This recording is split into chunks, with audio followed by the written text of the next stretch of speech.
अस्सलाम वालेकुम दोस्तों, मैं मोहम्मद शाहिद याकूब। दोस्तों, एक वाक़या सुनाता हूँ आपको आज। एक बुज़ुर्ग थे, वो अल्लाह के नेक बंदे थे, वलीउल्लाह थे। पहाड़ों पे जा रहे थे। उन्होंने देखा कि उनके पीछे एक आदमी आ रहा है। वो चलते रहे। जब थोड़ा फासला तय, वो अपनी मगन में, अपनी मौज में, मस्ती में अल्लाह को याद करते हुए महफ़िल सफ़र थे। अल्लाह के नेक बुज़ुर्ग ऐसे ही हुआ करते हैं। फिर उन्होंने थोड़ी देर बाद उनको एहसास हुआ कि शायद कोई पीछे आ रहा है। उन्होंने फिर मुड़ के देखा तो एक बंदा उनके पीछे आ रहा था। शायद पाकिस्तानी था। उन्हें महसूस हुआ कि उनसे कुछ कहना चाह रहा है। उन्होंने रुके, उस बंदे को अपने करीब आने दिया, उससे पूछा, जी भाई, आप क्या चाहते हो? वो पाकिस्तानी कुछ हिचकिचाया, फिर ठहरा, मुझे कुछ अनायत करते हैं। बुजुर्ग ने पूछा, क्या अनायत कर दूं? उसने कहा, जो आपके दिल में हो। बुजुर्ग उस वक्त अल्लाह की याद में मस्त में थे। उन्हें दया आ गई। उन्होंने उंगली से एक पहाड़ की तरफ इशारा किया। वो सोने का हो गया। उन्होंने कहा, जाओ, ये अल्लाह के नाम पे तुम्हें दिया। वो पाकिस्तानी बड़ा खुश हुआ और उनका शुक्रिया बोला। उसके बाद बुजुर्ग फिर चलने लगे और चलते गए। कुछ फासले पर जाकर उन्हें फिर एहसास हुआ कि उनके पीछे कोई आ रहा है। उन्होंने फिर पीछे मुड़कर देखा तो वो शख्स फिर उनके पीछे पीछे आ रहा था।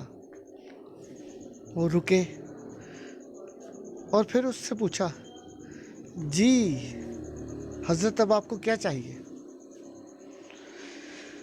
उसने कहा, आप अल्लाह के नेक बंदे हैं सर, जनाब कुछ अनायत कर दें। उसने कहा, आप क्या चाहिए? उसने कहा, जो आपका दिल करे। बुजुर्ग ने महसूस किया शायद से ज़्यादा ज़रूरतमंद हो। उन्होंने दूसरी तरफ पहाड़ की तरफ इशारा किया। वो सोने का हो गया। उन्होंने कहा, जाओ, ये अल्लाह के नाम पर तुम्हें दिया। वो पाकिस्तानी बड़ा खुश हुआ। उसने बुजुर्ग का शुक्रिया अदा किया और बुजुर्ग दोबारा अपनी मस्ती में रवाना हो गए। बुजुर्ग चलते जा रहे थे और अल्लाह को याद करते जा रहे थे। कुछ फासले बाद उन्हें फिर एहसास हुआ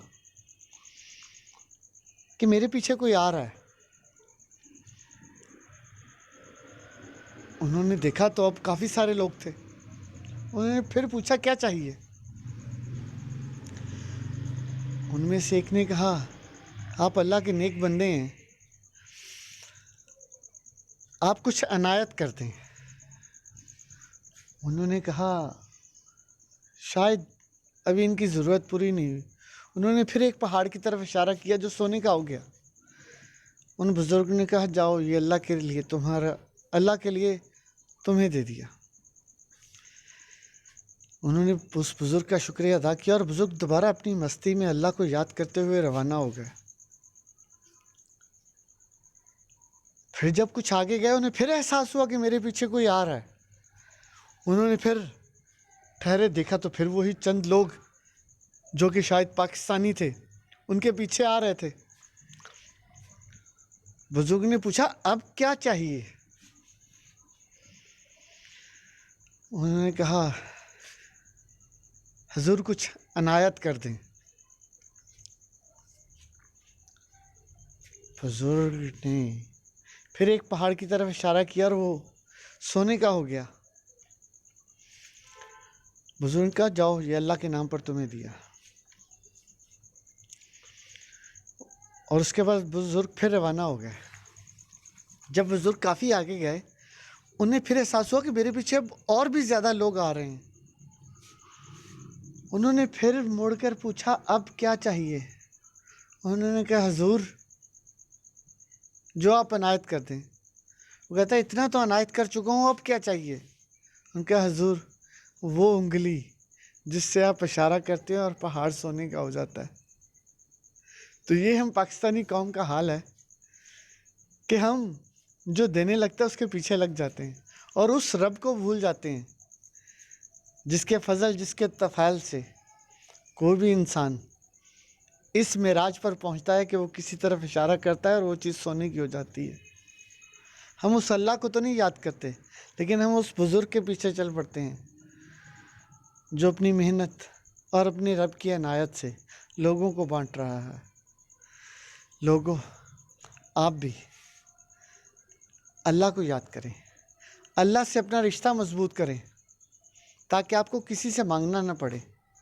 आपका अपने रब से रिश्ता इतना ज़्यादा मजबूत हो जाए कि आप किसी चीज़ की तरफ इशारा करें, आप किसी चीज़ को छू लें तो वो चीज़ आपकी हो जाए, वो चीज़ आपकी रज़ा के मुताबिक हो जाए। और ये सिर्फ़ उसी वक्त मुमकिन है जब आपका अपने रब से रिश्ता इतना मजबूत हो जाए कि आप जो चाहें आपका रब आपको वो अनायत कर दे। इसलिए अपना रिश्ता अपने रब से मजबूत करें, अपना रिश्ता अपने खालिक से मजबूत करें, अपना रिश्ता अपने उस खालिक से मजबूत करें जिसने आपको पैदा किया है और वह आपको हर चीज़ अता करने वाला है। जज़ाकल्लाह।